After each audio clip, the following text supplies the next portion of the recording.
Hello and welcome to Gyan Gurukul e-classes.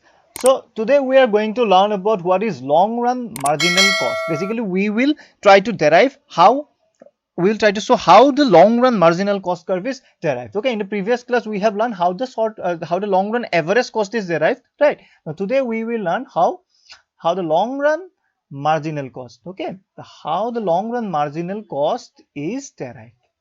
Yeah, okay. Now see, here again I have to draw the diagram here.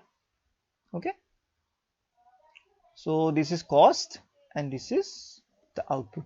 It represents output. Okay, now let's suppose this is the long run average cost curve. Okay, this is the long run average cost curve, right?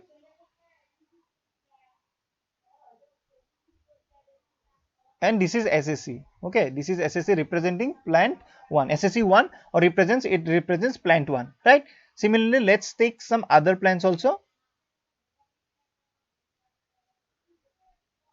This is SSC 2. Okay, this represents plant 2, and these are the here this is the lowest minimum point of SSC 1 or plant 1, and this is the lowest minimum point of SSC 2. Okay, and let's say this one here. Okay, SSC 3. Okay, this is here SSC 3, right? Okay, and this point here over here, that tangent to the LSC, it represents the lowest minimum point of both LSC and SSC 3. Okay, okay. Now from the point of tangency, okay, at all the points of tangency, let us let us draw a straight line from here as well as from here as well as from here. Okay, let us draw three straight lines. Okay, and also now let us draw the short run marginal cost curves. Okay, see, the marginal cost must be, it must cut the SAC curve from below. Okay, we already know that the short run or any marginal cost curve always cuts the average cost curve from below at its lowest minimum point, right?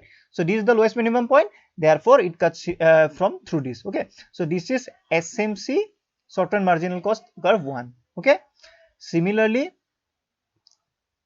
this one SMC 2. Okay, and then here this is SMC 3. Okay, this is SMC 3. Now the point where this SMC curve cuts the straight lines from all the points of tangency. So here this one, okay, here this one, the SMC curve have cut this straight line from this point. Let's denote this point as point A. So the point A, and this is say x1. Okay, this straight line A x1, okay, it has been cut by the SMC curve at this particular point here, right? Similarly here, let's say it is producing x2 amount of output, and these have cut this point at this point, at particular this point, and here it have cut the straight line at this point, right? Now if we join all the points where the SMC curves have cut the straight lines we have drawn from the tangency points of SASC and SAC and LSC, then we will get a particular curve. Okay, so let's join all these points here. Let us join. Okay, now this curve, when you join all this point, this curve is called the long run marginal cost.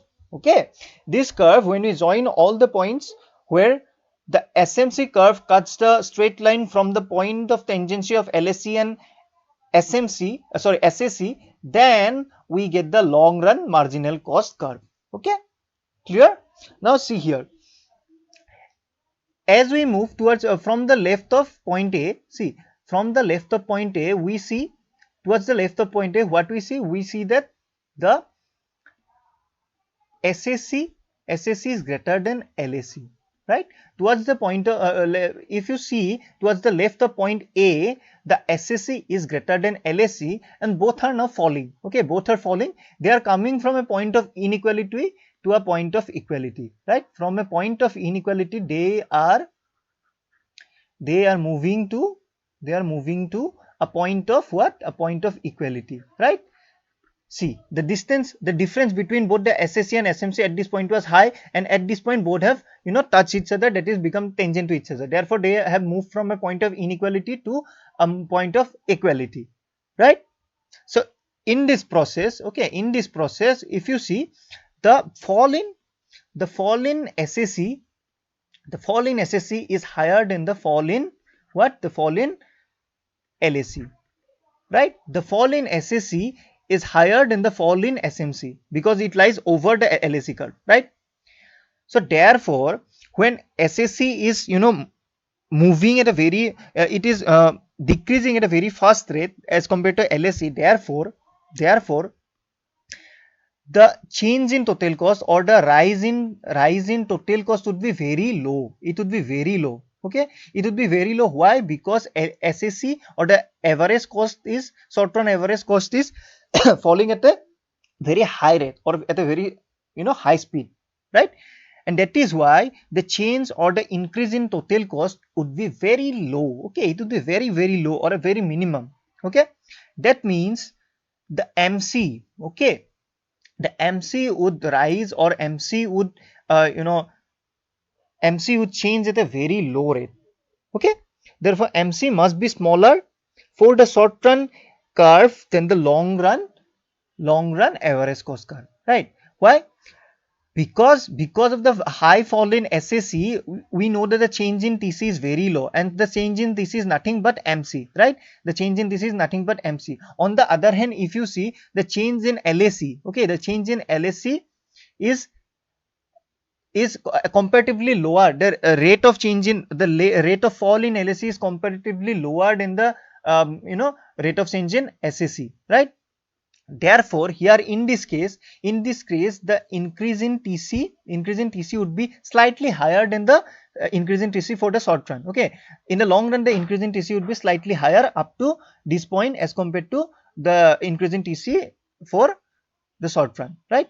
Therefore in this case the MC, okay, the change in TC or the the marginal cost, the change in TC or the marginal cost, if we compare the marginal cost of long run and the marginal cost of short run, therefore the marginal cost for short run, it would be lower than the marginal cost for long run, right? It would be lower than the marginal cost for long run. Okay, up to the point what? Up to the point A, right? Now after point A, see after point A, what happens after point A? Now they are moving from a point of equality to a point of inequality, right? Now they are moving from a point of equality to a point of inequality, and the difference between the SSC and LAC is increasing. Okay, the difference between SSC and LAC is now increasing, right? Okay, so this is happening, right?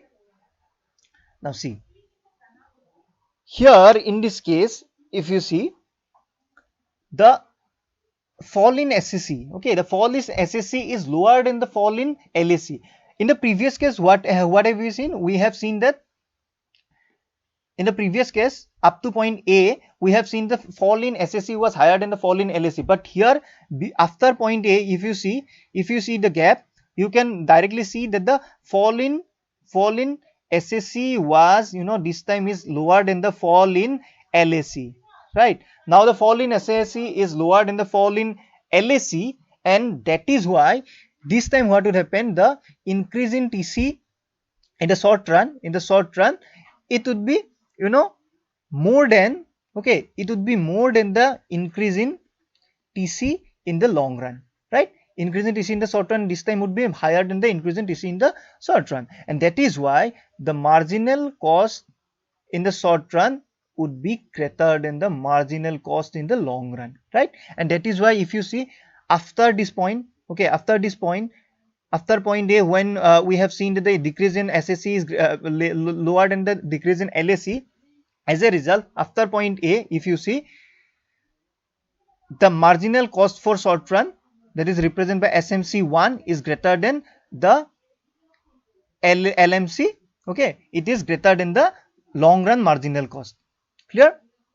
Okay, These are the two things you have to learn at every point. See, if you see at this point also, at this particular point also, we are coming from a in this SSC2 we are coming from a point of inequality towards a point of equality. That is why the decrease in SSC is higher than the decrease in LSC, which results in the marginal cost for short run to be lower than the marginal cost for long run, right? And that is why if you see here you see the SMC2 is at a point lower than the LSC. Okay, sorry, the SMC2 is lower than the LMC. Okay, and as we move towards the point of equality, it becomes equal, and after the point of equality, what happens after the point of equality? The decrease in SAC now becomes lesser than the decrease in LAC, and as a result of this, the marginal cost for short run increases. Okay, the marginal cost for short run becomes higher than the marginal cost for long run. Okay, this difference, this particular difference, it shows the marginal cost in the short run represented by the SMC2. See the marginal cost. Okay, the marginal cost for short run represented by this SMC2 is higher than the marginal cost represented by this LMC curve, right, at this point or throughout this point. Okay, so beyond this point this happens, right? So we have learned that what we have learned that when we joined all the points where the short run marginal cost curve cuts the straight line that we have draw from the point of tangency of SAC and LAC, we got what? When you join all those points, we got the SMC curve. Okay, and what is the relation between the SMC and short run marginal cost and long run marginal cost? There are basically two types of relationship. When we come from the point of inequality to point of equality, what happens? The short run marginal cost becomes lower than the long run marginal cost. Okay, when you come from a point of inequality to a point of equality, initially the short run marginal cost was lower than the long run marginal cost, and they come closer and they become equal, where both the SAC and LAC are tangent. Okay, right here. Okay, they are equal here, and beyond this they were the short run marginal cost was lower than the long run marginal cost. Okay, and after that, okay, after the point, what happens? They move from the SAC and the SAC and LAC moves from the point of equality to point of inequality. Okay, they move from point of equality to point of inequality, and that results in the short run marginal cost to be higher than the long run marginal cost. Okay, the short run marginal cost to be higher than the long run marginal cost. So towards the point of this, if I denote this point as point B, okay, towards the point towards the right of point B, if you see towards the right of point B, the marginal short run marginal cost represented by SMC1 is higher than the long run marginal cost, right? It is higher than the long run marginal cost. So this is all you have to remember from this particular diagram or the long run marginal cost curve. Okay, and remember one thing, at the point of optimal size, okay, optimal size of the firm, that is at this point, say let me denote this point as point D. Okay, at point D what happens? The short run average cost is equal to long run average cost is equal to short run marginal cost is equal to long run marginal cost. Okay, therefore all the cost becomes equal at this particular point, okay, at the optimal size of the plant. Yeah, so with this, let's finish this video, and thank you for listening to us. And one request to you guys, if you like our video, then please like and share with your friends. Also please do comment if you find any doubts and queries, and please subscribe to our channel Gyan Gurukul. Thank you, have a good day.